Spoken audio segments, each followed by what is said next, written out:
I served my wife divorce papers at 2:47 a.m. while she was bleeding on a hospital bed in Tamale, fighting to bring our daughter into this world. She looked at me with those eyes, not angry, just broken, and whispered, "Even now, Quadwo." I told her especially now. Before the ink on her signature was dry, I was already planning my new life. I never once asked why her phone had 17 missed calls from a number in Accra. That was the call that would have made me stay, and the call that would eventually make me beg. 4 years. That's how long Abena Mensah was married to Kwadwo Boateng before he destroyed everything. 4 years of cooking his meals before sunrise, ironing his shirts until the creases were sharp enough to cut, and saving every pasewa she earned from her seamstress stall in the Tamale Central Market. They lived in a rented compound house on the outskirts of Tamale. 2 rooms, a shared courtyard, and a kitchen so small you had to step outside to turn around. It wasn't much, but Abena treated it like a palace because she had grown up with far less. She was from a village near Whale, raised by her grandmother, Nana Ama Serwa, after both her parents died in a road accident on the Kumasi Highway when she was 6 years old. Nana Ama was a quiet woman with rough hands and a soft voice. She sold shea butter at the Whale market every Thursday, and every night she sat with Abena under a neem tree and told her stories about dignity, patience, and the kind of strength that doesn't need to shout. Abena carried those lessons into her marriage. She never raised her voice. She never complained when Kwadwo spent money recklessly on drinks with his friends or new shirts he didn't need. She simply adjusted. She cut her own meals in half. She mended her own dresses instead of buying new ones.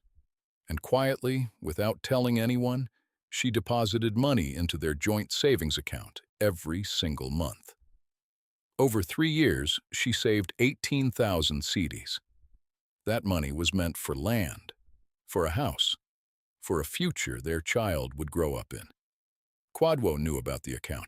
He just didn't respect what it meant. To him, Abena was a village girl. Useful, yes. Loyal, yes. But limited. He told his friends she was too simple for a man like him. He said it behind her back at the spare parts shop he ran near the Tamale Stadium, laughing while his boys nodded and poured more drinks. He talked about her the way you talk about a car that still runs but embarrasses you in traffic. He never said it to her face, but Abena could feel it, in the way he stopped asking about her day, in the way he flinched when she touched his arm in public, in the way he answered her questions with grunts and left for the shop earlier than necessary and came home later than the shop required. The silence between them grew like a wall. Abena told herself it was stress, business pressure. She told herself it would get better when the baby came. What Abena didn't know, what she couldn't have known, was that Kwadwo had already found someone else. Her name was Akosua. She lived in Accra. She worked in real estate, or at least that's what she told Kwadwo. She had long braids, expensive perfume, and a laugh that made men feel like they were the only person in the room. She called Kwadwo "my king" and told him he was wasting his potential in Tamale with that seamstress. They had been seeing each other for 2 years. Kwadwo would drive to Accra once a month, telling Abena he was going for spare parts stock.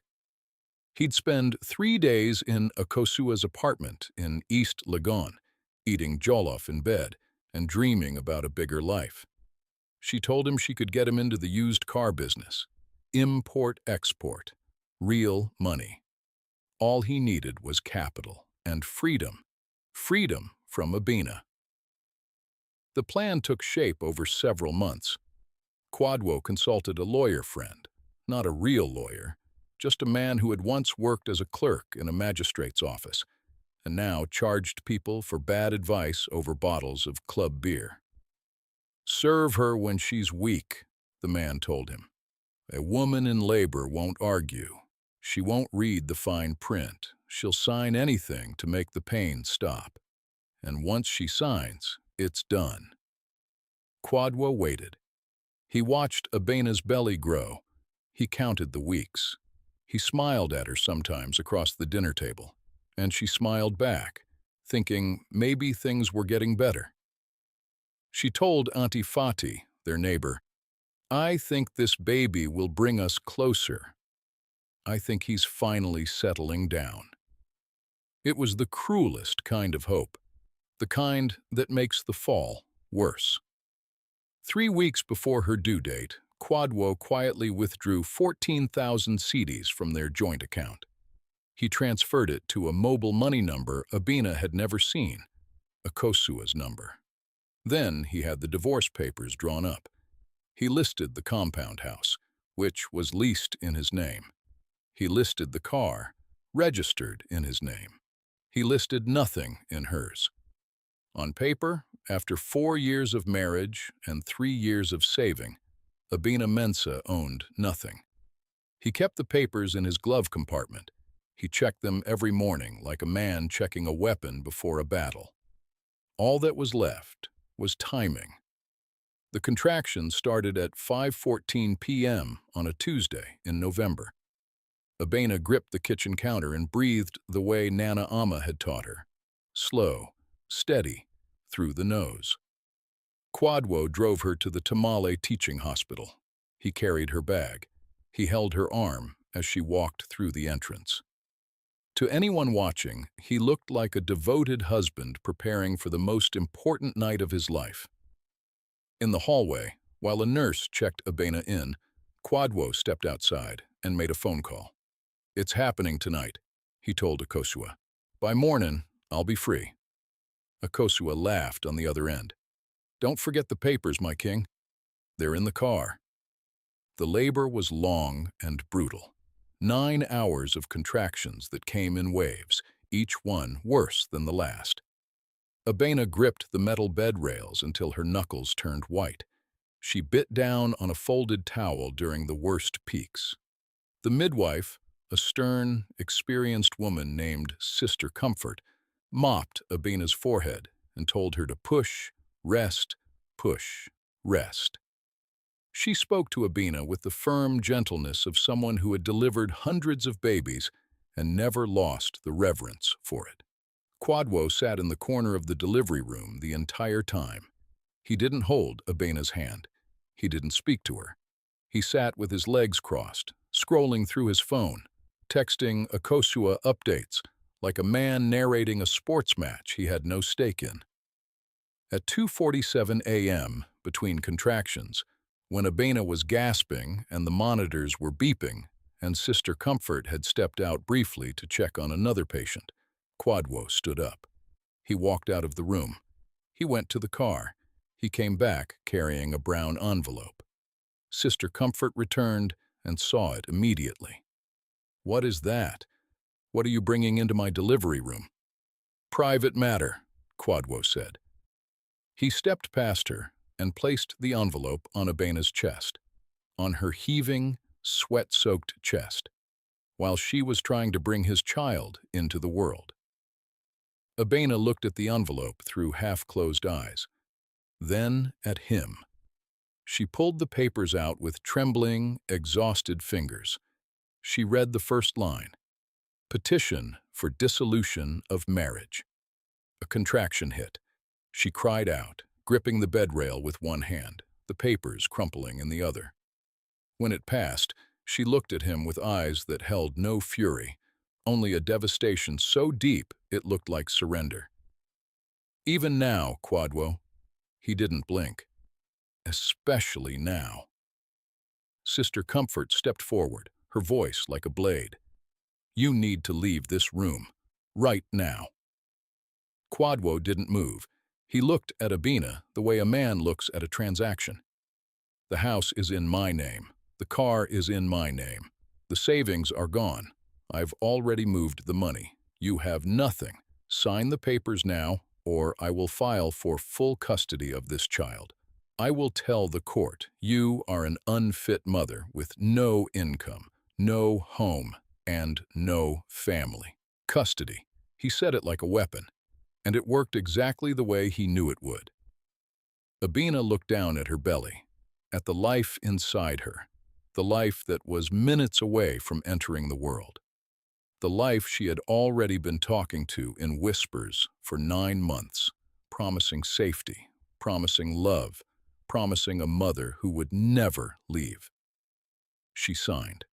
She signed because she was afraid, because she was exhausted, because she was alone in a hospital at nearly 3 in the morning, with no family, no savings, and a man standing over her telling her he would take her baby if she didn't.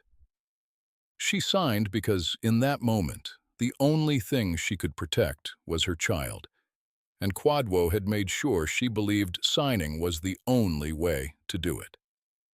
23 minutes later, she delivered a baby girl, 7 pounds, 2 ounces, healthy, screaming, alive.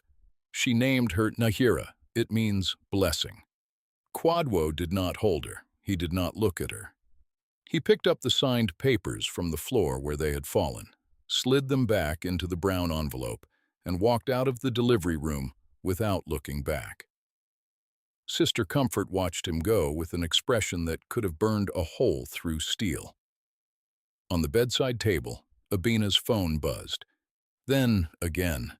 Then again. 17 missed calls from an Accra number she didn't recognize. She was too weak to reach for it, too broken to care, too focused on the tiny, warm weight on her chest, the one good thing left in her world. That phone call would have changed everything, but she didn't answer, and Kwadwo never thought to ask who was calling. 300 kilometers south, in a law office on the 4th floor of a dusty building near Makola Market in Accra, a man named Mr. Ofori Ada sat behind a desk cluttered with files and cold tea. He had been calling the same number for 5 hours. No answer. On his desk was a leather journal, old, cracked along the spine. The corners were soft from decades of handling. The pages inside were filled with handwriting that had started strong and steady in the 1970s and gradually become smaller, shakier as the years wore on. The journal belonged to Nana Ama Sirwa, and Nana Ama Sirwa had died that very evening at the age of 89, quietly, in her sleep, in the same village where she had been born. What no one in the family knew, what Nana Ama had deliberately kept private for decades, was what she had built. In 1974, when she was a young widow with calloused hands and a daughter to feed, Nana Ama had joined 6 other women in the Whale area to form a shea butter cooperative. They pooled their labor. They harvested shea nuts by hand under punishing sun, boiled them over open fires in the bush, and sold the raw butter at the roadside to traders heading south. It was back-breaking work. Most people in the village didn't take them seriously. Some of the men laughed openly. Women playing business, they called it. But Nana Ama had patience the way rivers have patience. She didn't argue. She didn't stop. She just kept working. Over 50 years, the cooperative grew. They acquired land, slowly, acre by acre, negotiated with chiefs and elders over years of trust building. They built a processing shed, then a warehouse near the Tamale-Bolgatanga Road. In the early 2000s, a German skincare company came looking for ethically sourced shea butter, and Nana Ama, by then a grandmother with gray hair and the quiet authority of a woman who had outlasted everyone who doubted her, was the one who signed the supply contract. Then a British company came, then another.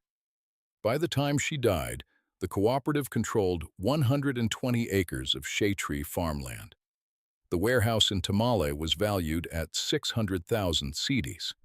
Her personal shares in the cooperative were worth over 2.3 million cedis. and the trade contracts with European buyers were still active, still generating revenue every quarter. All of it, every acre, every contract, every CD, was documented in that leather journal. Written in pencil and pen by a woman who never finished secondary school, but understood compound growth better than most economists, and her will, notarized and filed with Mr. Ofori-Atta 3 years earlier, left everything to one person, Abena, her only grandchild, the girl she had raised under the neem tree, the girl she had taught to breathe through pain. 3 days after delivery, Abena was discharged from the hospital with nothing but Nyira in her arms and a small bag on her shoulder. She took a taxi to the compound house because she had no one to call. The locks had been changed. Her clothes were in a Ghana must-go bag beside the front door. 3 dresses, 2 head wraps, her sewing needles, a Bible, and a photograph of Nana Ama. That was everything Kwadwo decided she deserved after 4 years of marriage, 3 years of savings, and 9 months of carrying his child. She stood there for a long time. Nyira stirred against her chest and made a small sound, not quite crying, more like a question. The afternoon sun pressed down on both of them like a verdict. Then a voice came from behind her. "Abena!"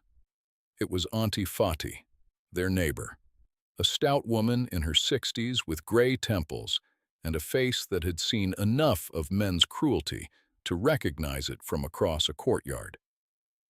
She had watched from her window as Kwadwo changed the locks that morning. She had watched him whistle while he did it. "Come," Auntie Fati said. She didn't ask questions. She didn't offer opinions. She simply opened her door. "You and the baby, come inside." Abena slept on a thin mattress on Auntie Fati's floor that night, Nyira tucked beside her on a folded cloth. She didn't cry. She lay in the dark and listened to her daughter breathe, that small, steady rhythm that sounded like the only promise in the world that hadn't been broken. The next morning, she finally checked her phone. 17 missed calls, all from the same Accra number. She called back with numb fingers.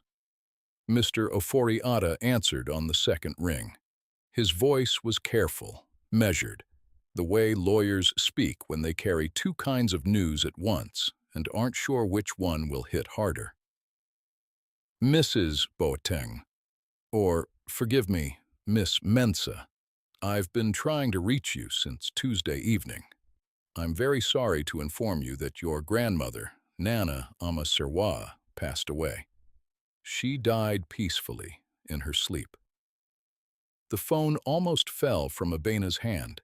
She sat on the edge of the mattress and pressed her palm hard over her mouth. Nyira slept on beside her, unaware. "I wasn't there," Abena whispered. "She died, and I wasn't there." "I'm sorry," Mr. Ofori-Atta said again. Then he paused. When he spoke next, his voice shifted, still gentle, but carrying something heavier. "There is another matter, Miss Mensah. Your grandmother left a will. She filed it with me 3 years ago, and she left everything to you. The farmland, the cooperative shares, the warehouse, the European trade contracts, everything." Abena didn't speak for a long time. The silence on the line stretched until Mr. Ofori-Atta thought the call had dropped. "Can you say that again?" He said it again, slowly, every detail. "One more time," she said. "Please." He told her a third time. She didn't celebrate. She didn't jump up or shout or call anyone. She sat on Auntie Fati's floor in a borrowed nightgown, holding her phone with both hands, and cried. Not for the money, not for the land, not for the cooperative or the contracts or the warehouse. She cried for the woman who had believed in her before anyone else did, the woman who had written her name in a journal 50 years in the making, the woman who had died alone, quietly in her sleep, while her only grandchild was 200 kilometers away, signing divorce papers on a hospital bed. "Nana left me everything," she said to the empty room, "and I wasn't even there when she went." Within 1 week, Kwadwo moved Akosua into the compound house. She arrived from Accra with 2 suitcases and an attitude that filled every room like a perfume that was slightly too strong. She rearranged the furniture Abena had chosen. She threw away the curtains Abena had sewn by hand. She slept in the bed Abena had made every morning for 4 years and complained that the mattress was too firm. Kwadwo told everyone who would listen that Abena had been holding him back. "A village girl," he said, at the spare parts shop. "No ambition, no vision, no class. I need a woman who matches my future." People in the tamale market talked. Some pitied Abena. Some shook their heads and said she should have fought harder, should have refused to sign, should have had family around her. A few of the older women, the market traders who had been selling tomatoes and cloth since before Kwadwo was born, simply said, "God is not sleeping. Let him enjoy. It won't last." With the stolen 14,000 cedis and Akosua's connections, Kwadwo launched a used car business. Akosua claimed she had contacts at the port in Tema who could get vehicles at below-market prices. Kwadwo believed her because she said it while wearing gold earrings and running her fingers through his hair. The first 3 months were intoxicating. He sold 6 cars. He made a genuine profit. He bought new clothes, Italian-style shoes, fitted shirts, a gold chain he wore outside his collar. He went to bars in Tamale and bought rounds for people he barely knew. He posted photos on Facebook with captions like, "New levels, new blessings," and "God's timing is everything." He drove past Auntie Fati's house one afternoon and saw Abena outside, hanging baby clothes on a line in the yard. She looked thin, tired. Her dress hung loose on her frame. She didn't see him. He smirked and pressed the accelerator. For a brief, poisonous moment, Kwadwo Boateng believed he had won. He believed the story was over, and he was the hero of it. He believed that discarding Abena was the smartest thing he had ever done. He was wrong, but it would take time for reality to find him. Abena traveled to Whale with Naira strapped to her back. She took a trotro because she couldn't afford anything else. The journey took 4 hours on bad roads. The baby pressed against her spine, the dust coming through the windows. By the time she arrived, the funeral preparations were already underway. The village buried Nana Ama Serwa on a Saturday morning. The women of the cooperative came dressed in white, 37 women who had worked alongside Nana Ama for decades. They sang hymns in Mampruli that carried across the compound and into the bush beyond. They wailed in a way that was not performance, but pure, unfiltered, ancient grief, the kind of mourning that honors a life by refusing to let it pass quietly. After the burial, the cooperative leader, a tall, weathered woman named Mama Azara with hands like carved wood, pulled Abena aside under the neem tree, the same neem tree where Nana Ama had told Abena stories as a child. "Your grandmother told us you would come," Mama Azara said. "She prepared everything. She has been getting ready for this since before you were born." She handed Abena the leather journal. That night, in Nana Ama's small house, the house that still smelled like shea butter and wood smoke, with Naira sleeping on the bed beside her, Abena opened the journal and began to read by kerosene lamplight. The first entry was dated March 1974. The handwriting was young and bold and full of an energy that leapt off the page. "Today we formed the group, 7 women. No money, only our hands. Let us see what God will do." Page after page, year after year, the journal documented everything: harvest yields, processing costs, profits and losses, land acquisitions. Which chief sold what parcel, for how many bags of maize and how many seedies. Contracts with buyers, names and addresses of European companies. Hand-drawn maps showing the boundaries of the farmland with small X marks where the best shea trees grew. Notes on soil quality, rainfall patterns, the best months for collection. And then, near the back, in handwriting that had grown shaky but no less certain, an entry dated 1998. My Abena will come home one day, and when she does, this land will give her what no man ever could, her own ground to stand on. Abena pressed the journal against her chest and closed her eyes. The kerosene lamp flickered. The night insects sang their ancient chorus outside the window, and something shifted inside her, not loudly, not dramatically, but permanently, like a dislocated bone sliding back into its socket, like a door that had been stuck for years, finally swinging open. She stayed in Whale for 3 months. She didn't make announcements. She didn't post on social media. She didn't tell anyone in Tamale what she was doing. She woke up every morning before dawn and went to the cooperative with the women. She learned how to grade shea nuts by touch, the weight, the color, the sound they made when you knocked two together. She learned the boiling process from women who had been doing it since before she was born.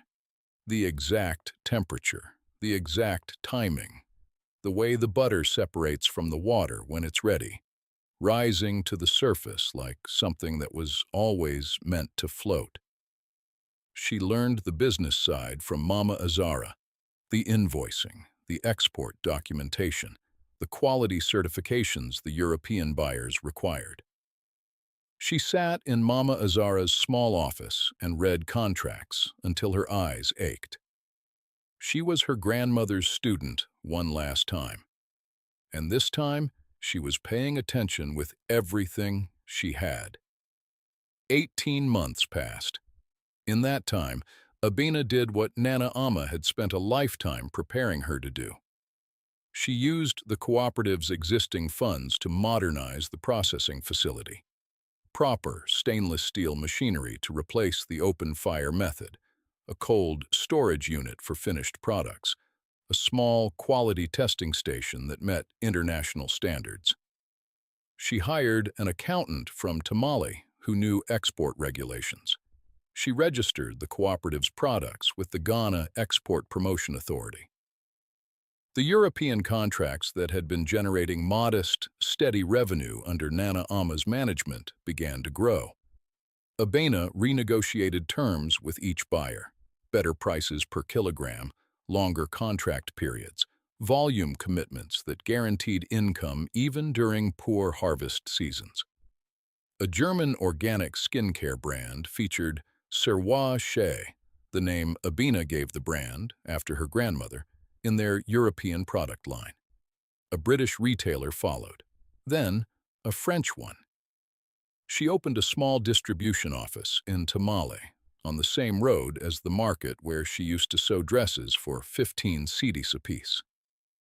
She hired 12 women from the area, including 2 who had once stood in the market gossiping about her, saying she was foolish, saying she deserved what Kwadwo did because she should have married a better man.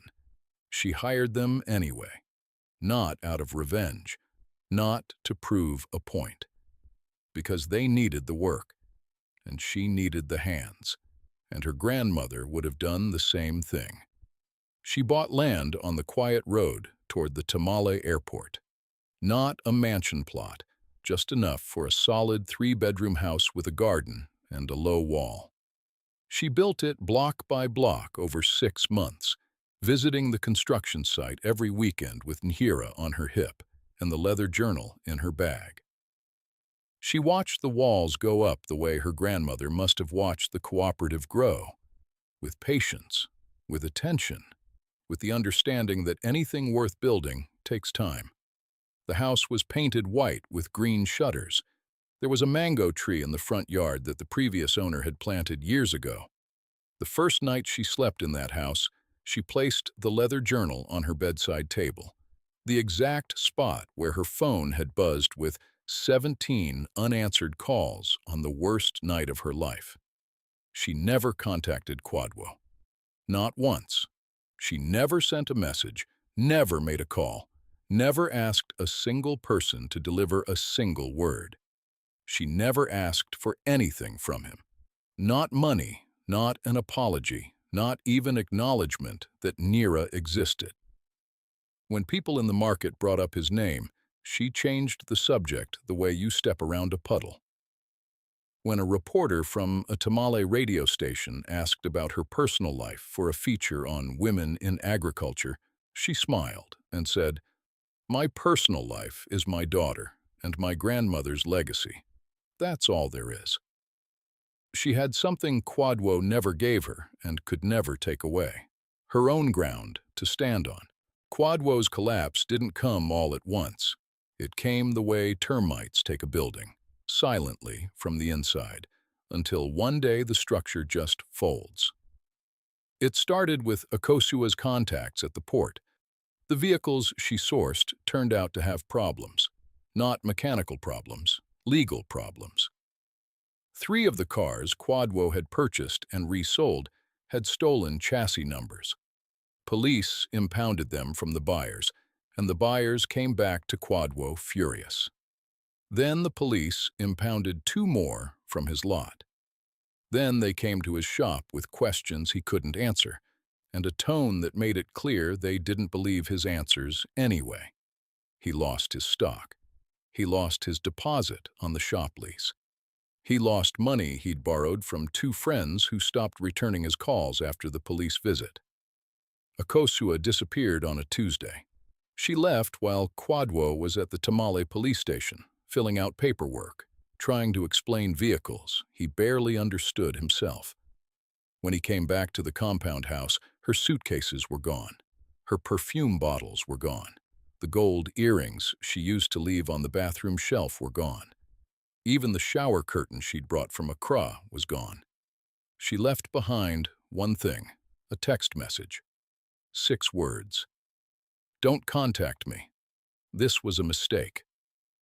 Quadwo sat on the bed Abina used to make every morning, the bed Akosua used to complain about, and stared at his phone until the screen went dark. Then he sat in the dark. The months that followed were slow and ugly. The landlord raised the rent on the compound house. Quadwo couldn't pay. He moved into a single room in a cheaper part of Tamale, where the water only ran 3 days a week. He stopped buying Italian shoes. He stopped going to bars. He deleted the Facebook posts. He stopped calling people "my guy" and buying rounds for strangers. He started drinking sachets of local gin in the afternoon, sitting on a bench outside his room. He lost weight. His clothes hung on him the way Abina's dress had hung on her that day at Auntie Fati's house. Loose, defeated, emptied out. His friends, the ones who used to laugh with him about the village girl, saw him at the market and walked the other direction. Someone mentioned Abina one evening at a chop bar. Said she was running some kind of shea butter operation. Said she'd built a house. Said European companies were buying from her. Quadwo stared into his drink and shook his head. "Exaggeration," he said. "She's a seamstress. What does a seamstress know about exports?" But the rumors didn't stop. They got louder.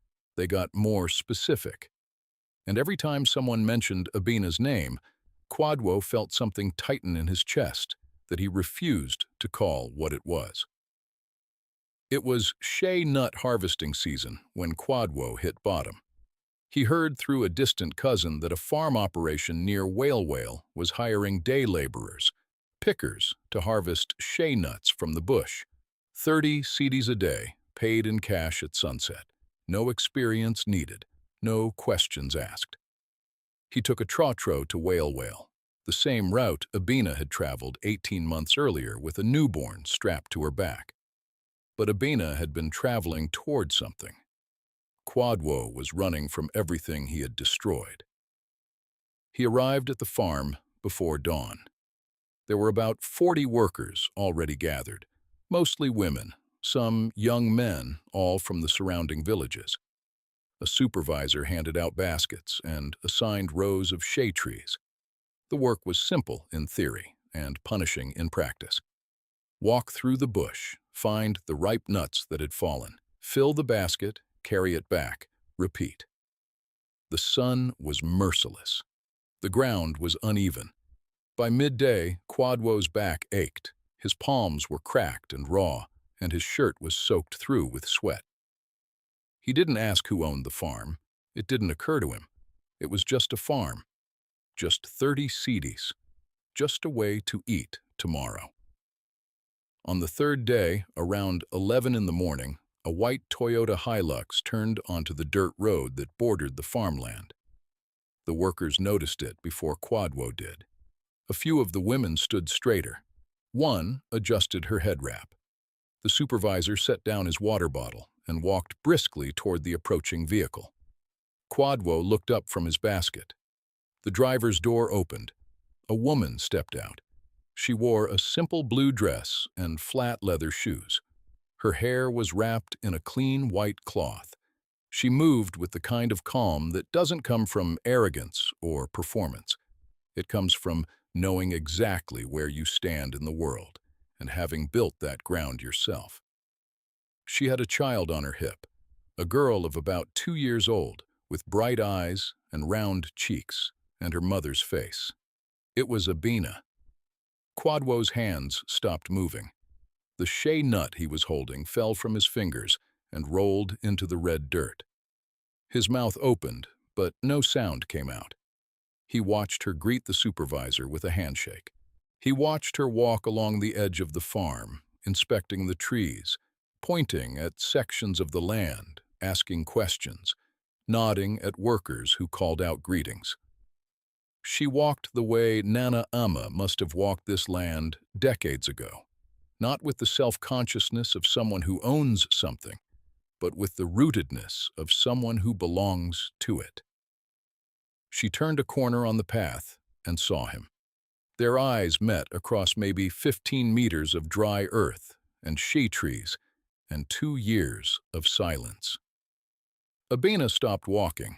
She looked at him, crouched in the dirt, sweat running down his face, a basket of her shea nuts at his feet. Wearing a faded shirt she probably would have ironed for him if he'd let her love him the way she wanted to. She didn't shout. She didn't laugh. She didn't cry. She didn't call the supervisor over. She didn't point or whisper or gasp. She looked at him the way you look at a road you used to take before you found a better one. Not with hatred, not with triumph, not even with pity, with distance. The kind of distance that can't be crossed because it isn't made of space. It's made of growth.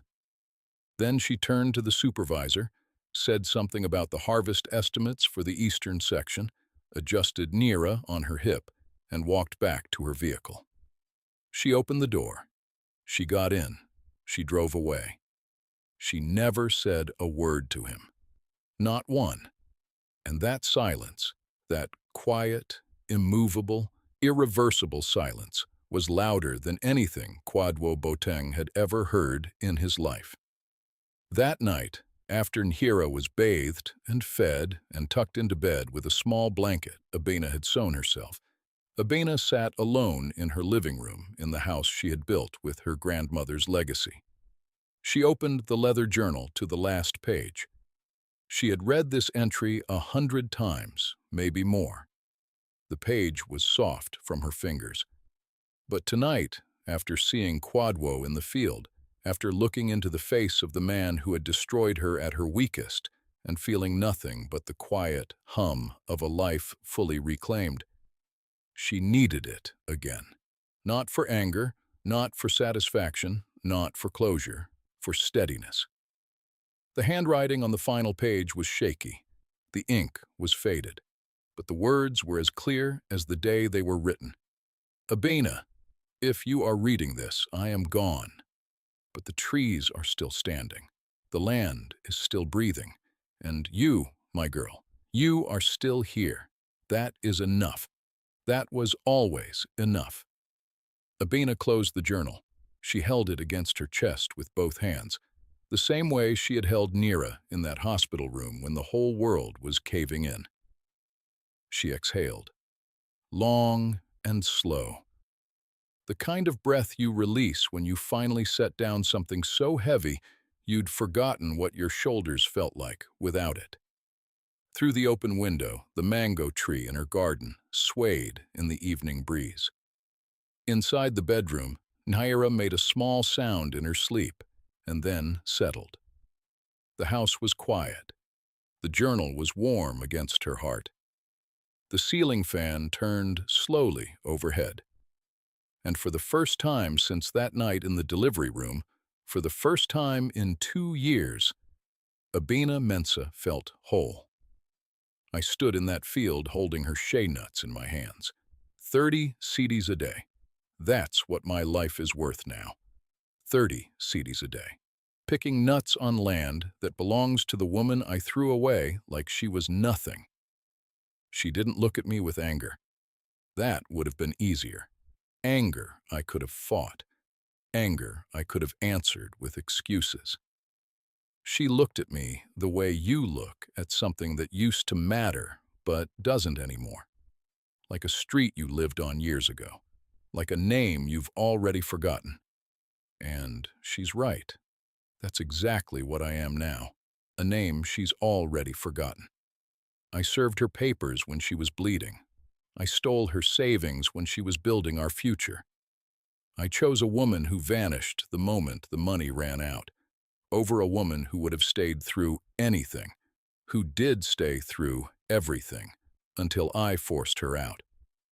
I had a wife who saved 18,000 cedis on a seamstress salary, and I called her simple. I had a wife who named our daughter Blessing while I was walking out the door with divorce papers in my hand, and I didn't even hold that child. I have never held that child.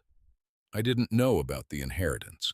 I didn't know about the land, the cooperative, the contracts, the grandmother who built an empire in pencil and never told a soul. But that's not why I lost. I lost because I never looked. I never asked. I never once considered that the quiet woman ironing my shirts at midnight might be carrying something bigger than I could see.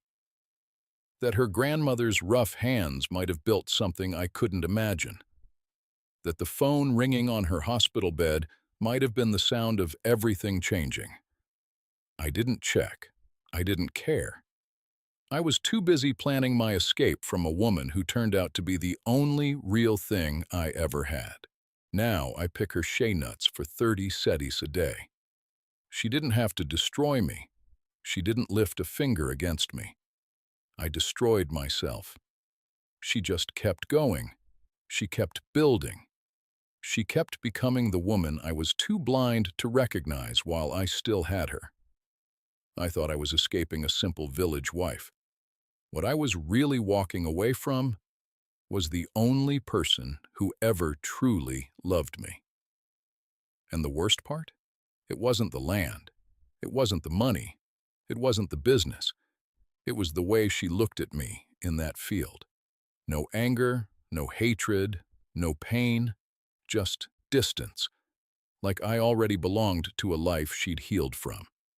I know where I belong now, 30 cedis a day, on her land.